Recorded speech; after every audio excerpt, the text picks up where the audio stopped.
look at him, he's taking all the spring rolls. We're not going to have any left. None of us get to have any spring rolls. I said, Shifu, I felt so embarrassed.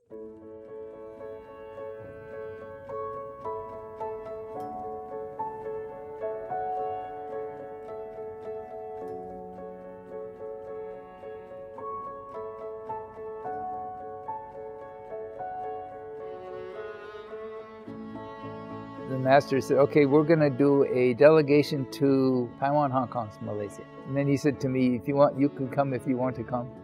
In other words, you're coming. So I said, okay, Shifu. And then I said, oh, this is great. I get to go on a vacation. I get to go to, I've never been there before. Never been to Taiwan, Hong Kong, or Malaysia. That's a great vacation. And with Shifu, too. I was all excited. So halfway down to Taiwan, I stopped for lunch. And they'd already prepared this big park with these tables, big round tables, for all these Dharma masters and all their left-home people. So we sat together with Shifu on a really big round table. So we were going to have lunch, and of course the lunch is always really good. They're passing it around, the Lazy Susan, the turntable is going around.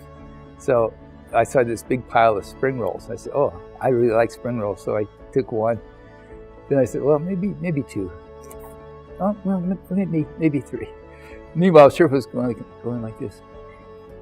He's looking at me funny. Maybe four.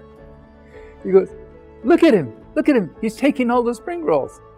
I said, oh no, I'm really embarrassed now. He says, we're not going to have any left. None of us get to have any spring rolls. I said, Shifu, I felt so embarrassed. And so I couldn't take it. I jumped up from the table and run away. And then I felt, where am I going to run to? I don't even have my airplane ticket. Guan has all the tickets. So I said, oh, I can't keep running. Where am I going to go? I have to come back to the table. So I come back to the table, felt really bad. And then Shifu, he says, oh, come sit down. No problem. It's okay. Sit down. And so I sit down and I see he filled my plate with spring rolls, all a really big pile of spring rolls. He said, here, you can have it. It was terrible. I felt so embarrassed. But I know that Shifu always used these kind of trips, these delegations, to teach and transform us. He'd pick out our weak spots, and he'd really be able to work on us, because he knows you can't run away. It's not so easy. But it's not just me. He did that to everybody. He'd pick all their weak spots out, and it would be different for each one. I know that for former Hung Wu, he was always picking on him. Why are you so late? Why are you slow? He's always scolded him, no matter what he did. Wow. He just looked at their causes and conditions and worked on it, And it's hard to say about each person, because everybody has their own obstructions. I remember Hung Ju telling me, former Hung Ju, when he went to India with Shifu, he says a similar thing happened to him when he was with the master. They had a round table, they were sitting around with a bunch of important abbots and things like that. Hung Ju told me he saw this nice cold Coca-Cola on the other side of the table. It wasn't on the turning Susan, so he stood up and reached over and picked it up. And Shifu goes, what are you doing? Why are you taking that?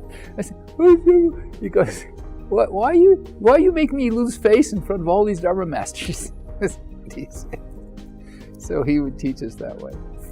He always knows how to get under your skin. Shifu was never, you always hear about the old Buddhism where you go to a Chan session and they beat you with a stick and all that. Shifu never touched us, but he still knew how to get under our skin. 可是你们不要以为好得意的教化老番不容易的。